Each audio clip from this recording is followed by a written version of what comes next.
வணக்கம் நண்பர்களே, எல்லாரும் எப்படி இருக்கீங்க? நான் ரொம்ப நல்லா இருக்கேன். இன்னைக்கு வீடியோ வந்து வரப்போற 2025ல தங்கம் எப்படியெல்லாம் சேமிக்கலாம், அதுக்கு என்னென்ன வழிகள் இருக்கு அப்படின்றத இந்த வீடியோல வந்து பார்க்கலாம். இது வந்து ரொம்ப ரொம்ப யூஸ்ஃபுல்லா இருக்கும். நான் வந்து எப்படியெல்லாம் தங்கம் சேமிச்சேன் அப்படின்றதையுமே இந்த வீடியோல வந்து சொல்ல போறேன். பொதுவா பார்த்தீங்கன்னா, என்கிட்ட ஒரு பவுண்ட் இருந்தத வச்சு இன்னைக்கு வந்து இந்த அளவுக்கு தங்கம் சேமிச்சிருக்கேன் அப்படின்றதோடைய சீக்ரெட் என்ன? நான் வந்து எப்படியெல்லாம் எந்தெந்த வழிகள்ல எல்லாம் வந்து தங்கம் வந்து சேவ் பண்ணுவேன் அப்படின்றத வந்து உங்க கூட கண்டிப்பா ஷேர் பண்ணிக்கிறேன். வீடியோ ஸ்கிப் பண்ணாம ஃபுல்லா பாருங்க. இந்த வீடியோவுக்கு ஒரு லைக் ஒண்ணு குடுத்துட்டு, இப்ப வாங்க வீடியோக்குள்ள போலாம். தங்கம் சேமிக்கிறதுக்கான வழிகள் அப்படின்னு பார்த்தீங்கன்னா, ஒரு 5, 6 வழி இருக்கு. அந்த வழிகள வந்து நம்ம பின்பற்றணும் அப்படின்றப்போ, கண்டிப்பா நம்பளாலயுமே வந்து கொஞ்சம் கொஞ்சமா தங்கம் வந்து சேமிக்க முடியும். இப்போ வந்துட்டு பார்த்தோம்னா, தங்கத்தோடைய விலை எந்த அளவுக்கு ஏறிடுச்சு அப்படின்றது, உங்களுக்கு விவரம் தெரிஞ்சு எந்த அளவுக்கு தங்கத்தோடைய விலை வந்து 1 கிராமுடைய விலை வந்து என்னவா இருந்தது, உங்களுக்கு ஞாபகம் இருக்கா? அப்படின்றத கண்டிப்பா கமெண்ட்ல ஷேர் பண்ணிக்கோங்க. எனக்கு தெரிஞ்சு 1 பவுன் வந்து ரூ. 4000 ரூ. 5000 அந்த மாதிரியெல்லாம் வித்துது. அப்போ 1 கிராமுடைய ரேட் பாருங்க, எந்த அளவுக்கு கம்மியா இருந்திருக்கும். ஒரு 500, 600 அந்த மாரி ரேஞ்ச்ல தான் இருந்திருக்கும். அந்த டைம்ல வந்து தங்கம் வாங்கியிருந்தோம் அப்படின்றப்போ, எந்த அளவுக்கு நம்மளால தங்கம் சேமிச்சிருக்க முடியும் அப்படின்றது தான் விஷயம். ஆனா, அ அப்போ வந்து என்ன நெனச்சிருப்போம், இந்த அளவுக்கு தங்கம் விலை விக்கிது, இன்னும் கொஞ்சம் குறையட்டும் அப்படியெல்லாம் வந்து யோசிச்சிருப்போம். இப்போ வந்து நெனச்சு பார்த்தோம்னா சிரிப்பா இருக்கு இல்லையா? 1 கிராமுடைய ரேட்டு கூட இன்னைக்கு பார்த்தீங்கன்னா, ஒரு ரூ. 8000 கிட்ட வந்துருச்சு. அதாவது நான் செய்கூலி, சேதாரம்லாம் சேர்த்து சொல்றேன்.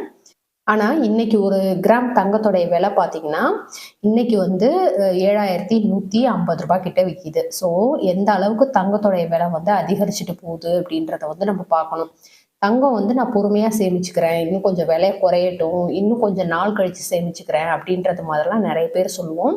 இத விட இன்னொரு விஷயம் வந்து பார்த்தீங்கன்னா, நெறைய பேர் நெனச்சுக்கிறது என்னன்னா, நம்ம வந்து அதிக அளவுல தங்கம் வாங்குறதுனால தான் அந்த தங்கத்தோடைய விலை வந்து அதிகரிச்சுக்கிட்டே போகுது. நம்ம வந்து நிப்பாட்டிக்கிட்டோம் அப்படின்னா, தங்கத்தோடைய விலை வந்து குறைஞ்சிரும் அப்படின்றது மாரி நெனைக்கிறோம். இது 100% வந்து அ உண்மை கிடையாது. ஏன்னா, நம்ம வாங்கல அப்படின்னா நமக்கு தான் லாஸு. உலக நாடுகள் வந்து வாங்கிட்டு இருப்பாங்க. ஸோ, அதுக்கு ஏத்தது மாதிரி தான் தங்கத்தோடைய விலை வந்து அதிகரிக்கும். நம்ம 1 ஆளு, 2 ஆளு வாங்கல அப்படின்றதுனால, தங்கத்தோடைய விலை வந்து குறைய போறது கிடையாது. இத வந்து மனசுல வச்சுக்கணும். 2வது இப்ப வந்து என்ன விலை விக்கிது அப்படின்றத பொறுத்து, நம்ம கொஞ்சம் கொஞ்சமா இப்ப விக்கிற விலைவாசியில கொஞ்சம் கொஞ்சமா நம்ம வந்து சேமிக்கிறோம் அப்படின்றப்போ, அதுவே ஒரு பெரிய விஷயமா இருக்கும். தங்கத்தோடைய பயன்பாடு அப்படின்னு பார்த்தீங்கன்னா, நமக்கு எந்த நிமிஷத்துலயும் நம்மகிட்ட வந்து கையில தங்கம் இருக்கு அப்படின்றப்போ, ஒரு ஆள்பலம் மாரி நமக்கு. அத வச்சு என்ன வேணா பண்ணலாம். அதாவது உடனே வந்து பணம் அப்படின்றத ரெடி பண்ண முடியும். ஒரு மெடிக்கல் எமர்ஜென்சியா ஈஸியா நம்மளால அத வந்து ஹேண்டில் பண்ண முடியும். ஒரு இடம் வருதா, இல்ல ஒரு வீடு வாங்கணுமா அப்படின்றப்பவும் அந்த தங்கத்த வச்சு நம்மளால அந்த ஆசைகள வந்து பூர்த்தி பண்ணிக்க முடியும். ஸோ நம்ம எந்த அளவுக்கு தங்கம் சேமிக்கிறோம் அப்படின்றத பொறுத்து, நம்ம ஃபியூச்சருக்கு தேவையான அத்தன வழிகளுமே வந்து செய்ய முடியும். அதோட பணமா வச்சிருந்தோம்னா, அதோடைய வேல்யூ பார்த்தீங்கன்னா, அப்படியே தான் இருக்கும். இப்போ ஒரு ரூ. 10,000 என்கிட்ட இருக்கு அப்படின்னா, அத கொண்டு போய் பேங்க்ல போட்டோம்னா, அதிகபட்சம் அதுக்கு எவ்வளோ வட்டி கிடைச்சிற போகுது? 4% தான் கிடைக்கும். இன்னும் ஒரு சில பேங்க்லலாம் அந்த 4%ன்றத விட கம்மியான வட்டி தான். அ அப்படி இருக்கிறப்போ, இதுவே நம்ம வந்து தங்கம் வாங்கி வைக்கிறோம். இப்ப இன்னைக்கு வந்து தங்கம் வாங்குறோம். ஒரு 1 கிராம் வாங்குறேன். ரூ.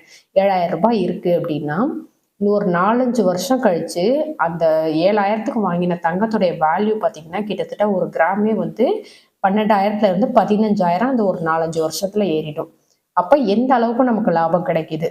அப்ப எதுல நம்ம வந்து பணத்த போட்டோம்னா, நமக்கு லாபமா இருக்கும் அப்படின்றத தான் பார்க்கணும். நமக்கு தெரிஞ்சு இந்த ஷேர் மார்க்கெட்டு அது இதுன்னு போகாம, அது வந்து நமக்கு டீட்டெயில் தெரிஞ்சு போறோம் அப்படின்றப்போ ப்ராப்ளம் இல்ல. ஆனா, நமக்கு தெரிஞ்சது நம்மள மாரி ஒரு நடுத்தர ஃபேமிலியில உள்ளவங்களுக்கு வந்து தெரிஞ்சது தங்கத்தோடைய விலை மட்டும் தான். தங்கத்தோடைய அந்த மதிப்பு மட்டும் தான் இருக்க இருக்க அதிகரிச்சுக்கிட்டே போகுது நமக்கு தெரிஞ்சு. ஸோ, அதுல வந்து எந்த அளவுக்கு பணத்த போடுறோமோ, அந்த அளவுக்கு நமக்கு வந்து லாபம். இப்ப எப்படியெல்லாம் வந்து அத சேமிக்கலாம் அப்படின்றத பார்ப்போம். ஃபர்ஸ்ட்டு நம்மள மாரி மிடில் கிளாஸ் வந்து தங்கம் வாங்கணும் அப்படின்னு நெனச்சோம்னா, கண்டிப்பா அதுக்கு வந்து ஃபர்ஸ்ட்டு ஒரு விஷயமா இருக்கிறது வந்து கோல்டு சிட்டு. இப்போ கோல்டு சிட்டு போட்டோம்னா, மாசம் மாசம் ஒரு அமௌண்ட் அது குறிப்பிட்ட அமௌண்ட்ட நம்ம கட்டணும் அப்படின்றது மாரி நம்ம ரெகுலரா கட்டுவோம். அது ஒரு சேவிங்ஸா மாறிட்டுருக்கும். இதுலயுமே வந்து வெறுமனே அமௌண்ட்டா அந்த வரவு வைக்கக்கூடிய சிட்டுக்கு பதிலா, தங்கத்துல வரவு வைக்கக்கூடிய நகை சீட்டா போடுறோம் அப்படின்றப்போ, அதுக்கு செய்கூலி சேதாரம் இல்லாம நம்மளால நகை எடுத்துக்க முடியும். இப்ப திருச்சியிலலாம் பார்த்தீங்கன்னா, கோல்டு சிட்டில் வந்து அமௌண்ட்டாக வர வைக்கிறது இருக்குது. அதுக்கடுத்து வந்து தங்கத்தில் வர வைக்கக்கூடிய சிட்டு இருக்குது. அதுக்கடுத்து குலுக்கல் சீட்டு இருக்குது. தங்கத்திலேயே வந்து அமௌண்ட்டாக கட்டிகிட்டு இருப்போம். அதாவது நகை சீட்டு தான், அது வந்து அமௌண்ட்டாக கட்டிகிட்டு இருப்போம். அதை வந்து நம்ம ஒரு தேதிக்குள்ளே கட்டிட்டோம் அப்படின்றப்போ நம்மளையும் அந்த குலுக்கல்ல வந்து எடுத்துப்பாங்க. நம்ம நேமையும் நம்ம கட்டியிருக்க அந்த அட்டையோடைய நேம் எடுத்துட்டு அதில் வந்து குலுக்கல்ல ஒரு வேலை செலக்ட் ஆகிட்டோம் அப்படின்னா 1 மாதம் கட்டியிருந்தாலுமே அந்த சிட்டோடைய மெச்சூரிட்டி அமௌண்ட் எவ்வளவோ, இப்போ ஒரு 500 ரூபாய் போடுறோம் அப்படின்னா அதோடைய மெச்சூரிட்டி அமௌண்ட்டு ஒரு 10,000 ரூபாய் இருக்குது அப்படின்னு வச்சுப்போம்.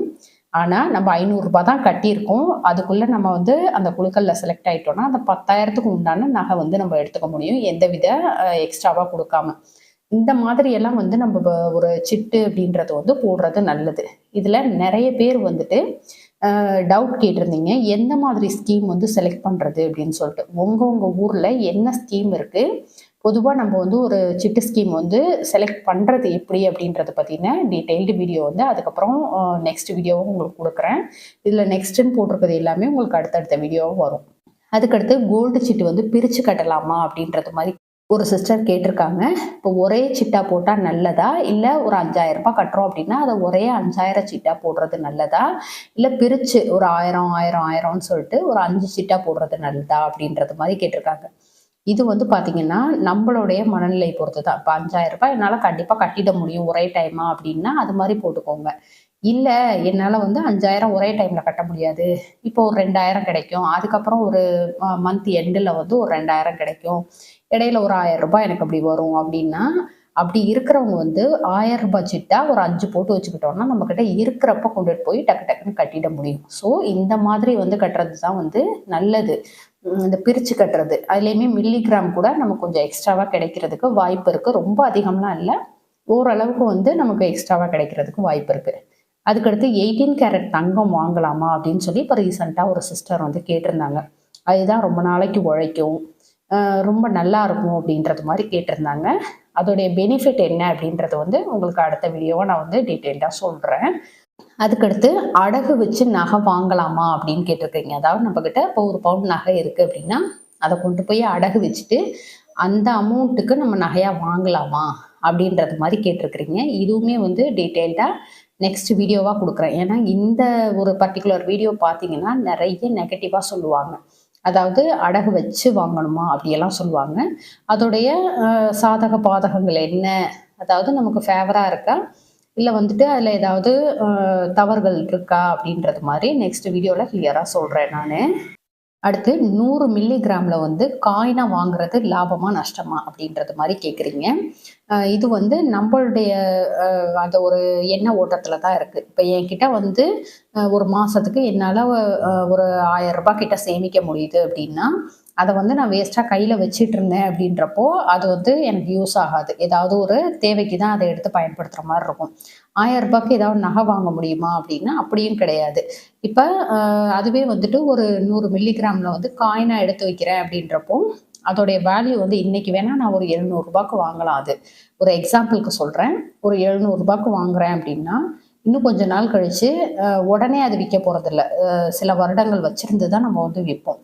அப்படின்றப்போ நமக்கு வந்து அது 100 மில்லிகிராமே 1,000 ரூபாய் கிட்ட வர்றதுக்கு அதிகபட்ச வாய்ப்பு இருக்குது. அப்படின்றப்போ எனக்கு வந்து இது லாபம் தான், ஒரு 300 ரூபாய் கிட்ட அதிகரிக்குது இல்லையா. ஸோ அது மாதிரி கொஞ்சம் கொஞ்சமாக நம்ம வாங்கி வைக்கிறது வந்து இது அவங்கவுங்களுடைய தனிப்பட்ட விருப்பம் தான். 100 மில்லிகிராமில் கொண்டு போய் நான் வாங்கணுமா அப்படின்றது மாதிரி நினச்சி விடுறவங்களும் இருக்கிறாங்க. ஆனால் என்னை பொறுத்த மட்டும் பார்த்தீங்கன்னா நான் வந்து 100 மில்லிகிராம் வந்து அப்பப்போ வாங்கிட்டு தான் இருப்பேன். ஏன்னா ஏதாவது ஒரு வகையில் அந்த ஒரு 700 800 ரூபாய் கூட ஏன் வேஸ்ட் பண்ணணும் அப்படின்றது மாதிரி நான் வாங்குவேன். இது ஓடிஐ ஸ்கீம், அதாவது ஒன் டைம் இன்வெஸ்ட்மெண்ட் அப்படின்றது. இது பற்றி டீட்டெயில்டு வீடியோ வந்து நான் ஏற்கனவே போட்டிருக்கேன். அதோடைய லிங்க் வந்து டிஸ்கிரிப்ஷனில் கொடுக்குறேன், தேவைப்படுறவங்க பாருங்கள்.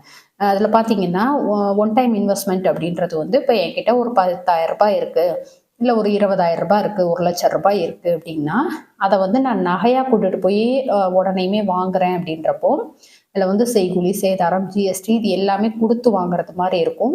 கிட்டத்தட்ட ஒரு 1,00,000 ரூபாய்க்கு நகை எடுக்கிறேன் அப்படின்னா அதில் ஒரு 30,000 40,000 கிட்ட செய்கூலி சேதாரம் ஜிஎஸ்டி இது மாதிரி வேஸ்ட் ஆகும். தேவையில்லாமல் நான் வந்து கொடுக்குறது மாதிரி இருக்கும். இதையே நான் வந்துட்டு அந்த ஒன் டைம் இன்வெஸ்ட்மெண்ட், அதாவது பத்திர வடிவத்தில் நமக்கு வந்து கொடுப்பாங்க. இன்னைக்கு கொண்டு போய் 1,00,000 ரூபாய் நான் கொண்டு போயிட்டு ஒன் டைம் இன்வெஸ்ட்மெண்ட் ஸ்கீமில் வந்து கட்டுறேன் அப்படின்றப்போ இன்னைக்கு மார்க்கெட் ரேட்டுக்கு தங்கத்தோடைய 1 கிராம் ரேட் என்னவோ அதுக்கு ஏற்றது மாதிரி கால்குலேட் பண்ணி இத்தனை கிராம் உங்களுக்கு சேர்ந்துருக்கு அப்படின்றது மாதிரி என் கையில் அந்த பாண்ட் வந்து கொடுப்பாங்க. கொடுத்துட்டு நான் 1 வருஷம் கழித்து எந்த வித செய்கூலி சேதாரமும் இல்லாமல் நான் போயிட்டு தங்கமாக வாங்கிக்க முடியும், அதாவது நகையாக வாங்கிக்க முடியும். இது வந்து உண்மையாகவே ஒரு பெஸ்ட்டான ஸ்கீமு. இதை பற்றின டீட்டெயில் வந்து வீடியோ போட்டிருக்கேன், செக் பண்ணி பார்த்துக்கோங்க.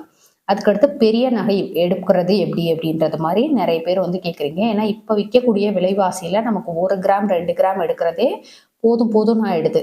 அப்படி இருக்கிறப்போ ஒரு 2-3 பவுனுக்கு வந்து ஒரு ஹாரமோ இல்லை நெக்லஸோ எடுக்கணும், ஒரு செயின் எடுக்கணும் அப்படின்றப்போ நம்ம எப்படி வந்து பிளான் பண்ணுறது அப்படின்றது மாதிரி நிறைய பேருக்கு வந்து திங்கிங் இருக்கும். ஏன்னா எல்லாருக்குமே வந்து ஒரு மீடியமான இன்கம் தான் இருக்குது அப்படின்னா அதில் வந்து எந்த அளவுக்கு நம்ம வந்து சேமிக்கணும் அப்படின்றது மாதிரி இல்லாமல் கொஞ்சம் கொஞ்சமாக நம்ம வந்து சேமிக்கிறோம், அதுலேயுமே வந்து எனக்கு பெரிய நகையாக எடுக்கணும் அப்படின்றது மாதிரி தான் எல்லாருமே யோசிப்போம். இதுக்கான வீடியோவும் நான் வந்து உங்களுக்கு டீட்டெயில்டாக அடுத்து போஸ்ட் பண்ணுறேன். அதுக்கடுத்து காயின் வாங்குறது நல்லதா, நகை வாங்குறது நல்லதா அப்படின்றது மாதிரியும் நிறைய பேர் வந்து திங்கிங்கில் இருப்போம். இப்போ என்கிட்ட ஒரு அமௌண்ட் இருக்குது அப்படின்னா அதை கொண்டு போய் நான் காயினாக எடுத்து வச்சுருட்டேன் இல்லை நகையாக வாங்கிட்டேன் அப்படின்ட்டு. இதுவுமே பார்த்தீங்கன்னா நம்மளுடைய மனநிலை பொறுத்தது தான். இப்போ நகையாக வாங்குறோம் அப்படின்றப்போ நான் முன்னாடியே சொன்னது மாதிரி செய்கூலி சேதாரம் ஜிஎஸ்டி எல்லாம் கொடுக்கணும். இதுவே காயினுக்கு பார்த்தீங்கன்னா வெறும் ஜிஎஸ்டி மட்டும் கட்டிட்டு நம்ம எடுத்துக்கலாம். இது வந்து கொஞ்சம் கொஞ்சமாக சேர்த்து வச்சு நம்ம ஒரு நகையாகவும் மாற்றிக்க முடியும். இதுவுமே வந்து நிறைய பேத்துக்கு வந்து கன்ஃபியூஸ் இருக்குது. எப்படி வந்து இதை வாங்கிட்டு நம்ம உடனே விற்றுட்டா லாபமா அப்படின்றது மாதிரி. உடனே விற்கிற மாதிரி இருந்தீங்கன்னா கண்டிப்பாக காயின் வந்து வாங்காதீங்க. நீங்கள் கொஞ்ச நாள், அதாவது ஒரு வருஷ கணக்கில் வச்சுருன்ட்டு கொடுக்க போகிறீங்க, ஒரு 2 வருஷம் 3 வருஷம் அப்படி வச்சுருந்து அதுக்கடுத்து தான் நான் வந்து கொடுப்பேன் அப்படின்றது மாதிரி ஒரு மைண்ட் செட்டில் இருந்தீங்க, இல்லை இன்வெஸ்ட்மெண்ட் பர்பஸ்க்காக வாங்குறீங்க அப்படின்றப்போ காயின் வந்து ரொம்ப ரொம்ப பெஸ்ட்டு. ஸோ இது மாதிரி நகை எடுக்க போகிறோம் அப்படின்றப்போ இந்த மாதிரி தான் நம்ம வந்து பிளான் பண்ணணும். இதெல்லாம் வந்து ஒரு சிம்பிளான வழிகள். இப்போ நான் வந்து எப்படி வந்து தங்கம் சேமிப்பேன் அப்படின்னு பார்த்தீங்கன்னா, கண்டிப்பாக கோல்டு சிட்டுன்றது வந்து நான் போட்டுருவேன். ஒரு குறிப்பிட்ட அமௌண்ட்டுக்கு வந்து ஒரு 3000மோ 5000மோ வந்து மாதம் மாதம் சிட்டு அப்படின்றதுக்கு வந்து தனியாக நான் கட்டிகிட்டு இருப்பேன். இப்போ எங்கள் வீட்டுக்காருக்கு தெரிஞ்சு ஒரு 3000க்கு போடுறேன் அப்படின்னா என்னால் அந்த மாதத்தில் எவ்வளோ மிச்சப்படுத்த முடியுதுன்னு ஒரு 2-3 மாதம் பார்ப்பேன். பார்த்துட்டு இப்போ என்னால் ஒரு 2000 மிச்சப்படுத்த முடியுதுன்னா அது வந்து அப்படியே தெரியாமல் போட்டு வச்சுக்குவேன். 2000 சொல்லிட்டு சிட்டு தனியாக அது வந்து தெரியாமல் போட்டு வச்சுக்குவேன். இப்போ 3000 + 2000 சேர்த்து 5000 ரூபாய்க்கு சேர்க்குறோம் அப்படின்றப்போ நல்ல ஒரு நகை வந்து எடுக்க முடியும். அதே சமயம் இந்த செய்கூலி சேதாரம்லாம் இல்லாத ஒரு ஸ்கீமாக பார்த்து போடுறதுனால அதுவுமே லாபமாக இருக்கும். அதுக்கடுத்து இந்த 100 மில்லிகிராம் வந்து நான் முன்னாடியே சொன்னது மாதிரி கன்ஃபார்மாக இது வந்து வாங்குவேன். ஒரு 2 மாதத்துக்கு ஒருக்காவோ இல்லை 1 மாதத்துக்கு, இப்படி என்கிட்ட எப்போ பணம் இருக்கோ, இப்போ ஒரு பர்த்டேக்கு ட்ரெஸ் எடுக்க கொடுக்குறாங்கன்னா இல்லை மினிமமாக என்ன எடுக்க முடியுமோ பார்த்து எடுத்துட்டு பேலன்ஸ் இருக்கக்கூடிய அமௌண்ட்டுக்கு இது மாதிரி அப்படியே கையோட வாங்கிட்டு வந்துடுவேன். அந்த மாதிரி பண்ணுவேன். முக்கியமாக வந்து இந்த 100 மில்லிகிராம் எப்போ எடுப்பேன்னா என்னுடைய காயின் சேவிங்ஸ் இருக்குது பார்த்தீங்களா, சில்லற காசு சேமிக்கிறது, அதில் வந்து எடுத்து வச்சுப்பேன். ஓடிஐ ஸ்கீம் வந்து ஒரே ஒரு டைம் தான் போட்டேன். அதுக்கப்புறம் இன்னும் நான் கண்டினியூ பண்ணலை. அப்படி பண்ணேன்னா கண்டிப்பாக உங்கள்கிட்ட சொல்கிறேன். பெரிய நகையும் அது மாதிரி தான். நான் வந்து காயினாக எடுத்து வச்சுட்ருப்பேன், சிட்டு போட்டிருப்பேன். அந்த சிட்டு முடிகிறப்போ அந்த காயினையும் சேர்த்து போட்டு நான் வந்து பெரிய நகையாக எடுத்துப்பேன். அதே மாதிரி காயின் வாங்குகிற பழக்கம் எனக்கு இருக்குது. அடிக்கடி வந்து காயின் வாங்குவேன். நகை எடுக்கிறேனோ இல்லையோ தங்கம் வந்து வாங்குவேன். ஏன்னா இப்போ ஒரு 1/2 கிராம் கூட நம்மளால வாங்க முடியும். ஒரு 3000 சொச்ச ரூபாய் இருக்குது அப்படின்னா என்னால் 1/2 கிராம் வந்து எடுக்க முடியும். ஸோ அது மாதிரி எடுத்து வச்சுப்பேன். இதுவே நான் வந்து நகையாக எடுக்கணும்னா மினிமம் கண்டிப்பாக ஒரு 10,000 ரூபாய் இல்லாமல் நகை எடுக்க முடியாது. ஸோ நிச்சயமாக வந்து காயின் வந்து வாங்கிட்டே இருப்பேன். இதுதான் வந்து நான் கோல்டு சேவ் பண்ணுற மெத்தடு. இதில் வந்து நெக்ஸ்ட் வீடியோன்னு சொல்லியிருக்கிறது எல்லாமே உங்களுக்கு அடுத்தடுத்த வீடியோவாக போஸ்ட் பண்ணுறேன். ஸோ இதுலேருந்து நம்ம தெரிஞ்சுக்கிறது என்னென்னா 2025 வந்து ஜனவரி 1 இருந்து நம்ம கோல்டுக்கு அப்படின்னு சொல்லிட்டு என்ன அமௌண்ட் ஒதுக்க போகிறோம், அது எப்படியெல்லாம் வந்து பிளான் பண்ணுறது அப்படின்றது மாதிரி நம்ம தான் வந்து பிளான் பண்ண ஆரம்பிக்கணும். இதுக்கு முன்னாடி வந்து ஒரு வீடியோ போட்டிருந்தேன், அதை பார்க்காதவங்க கண்டிப்பாக பாருங்கள். 2025 வந்து எதெல்லாம் வந்து நம்ம ஒரு முக்கியத்துவமாக எடுத்துக்கிட்டு சேவ் பண்ணணும், இன்னும் சேமிக்கவே ஆரம்பிக்கலை அப்படின்றவங்களுக்கு அந்த வீடியோ வந்து ரொம்ப ரொம்ப யூஸ்ஃபுல்லாக இருக்கும். ஸோ அந்த வீடியோடைய லிங்க் வந்து டிஸ்கிரிப்ஷனில் கொடுக்குறேன், தேவைப்படுறவங்க செக் பண்ணி பாருங்கள். ஓகே ஃப்ரெண்ட்ஸ், இந்த வீடியோ உங்களுக்கு பிடிச்சிருந்து லைக் பண்ணிக்கோங்க, உங்கள் ஃப்ரெண்ட்ஸுக்கும் ஷேர் பண்ணுங்கள். நம்ம திருச்சி தமிழ் யூடியூப் சேனலை கண்டிப்பாக சப்ஸ்கிரைப் பண்ணிட்டு பாருங்கள். தேங்க்யூ.